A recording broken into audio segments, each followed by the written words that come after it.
Guys പുതിയൊരു വീഡിയോയിലേക്ക് അപ്പോൾ ഇന്നത്തെ നമ്മുടെ വീഡിയോ എന്ന് വെച്ചാൽ ഗൈസ് ഇവാൻ ആശാൻ ഇന്ത്യയിലോട്ട് തിരിച്ചു വരുവാണ്. ഇപ്പം വരുന്ന ഒരു അപ്ഡേറ്റ് ആണ് ഗൈസ്. ഇപ്പം കുറേ അപ്ഡേറ്റ് വരുന്നുണ്ട് ഇവാൻ ആശാൻ ഇന്ത്യയിലോട്ട് തിരിച്ചു വരുവാന്ന്.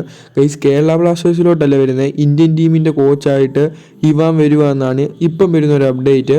ഗൈസ് സൈജു ദാമോദരനും പറഞ്ഞായിരുന്നു ഇവാൻ ആശാൻ ഒരു ഓഫർ കൊടുക്കാൻ പോവുകയാണ് ഇന്ത്യൻ ടീം. ഷൈജു ദാമോദരൻ ഇട്ടിട്ടുണ്ടായിരുന്നു വീഡിയോയെ യൂട്യൂബിൽ, ഇന്ത്യൻ ടീമിലെ കോച്ചായിട്ട് ഇവാൻ ആശാൻ വരാൻ സാധ്യതയുണ്ടെന്ന് പറഞ്ഞ. ഗൈസ് അതിനെക്കുറിച്ച് മാർക്കസ് പറയുന്നത് ഇതുവരെ അതിൻ്റെ കാര്യം തീരുമാനിച്ചിട്ടില്ല. ഇപ്പോഴും ഇന്ത്യയുടെ കോച്ചായിട്ട് മലോലോ മാർക്കസ് ഉള്ളതുകൊണ്ട് മാർക്കസ് പോയി കഴിഞ്ഞാൽ എന്തായാലും മനോലോ പോയി കഴിഞ്ഞാൽ എന്തായാലും അടുത്ത കാര്യമായാലും തീരുമാനിക്കത്തുള്ളൂ, ഒക്ടോബർ കഴിഞ്ഞേ തീരുമാനിക്കത്തുള്ളെന്നാണ് ഇപ്പം മാർക്കസ് വെർക്കുലാവോ പറയുന്നത്. കുറേ ഇപ്പം നമുക്ക് വിചാരിക്കാൻ പറ്റുന്ന റൂമറാണെന്ന് തന്നെയാണ്.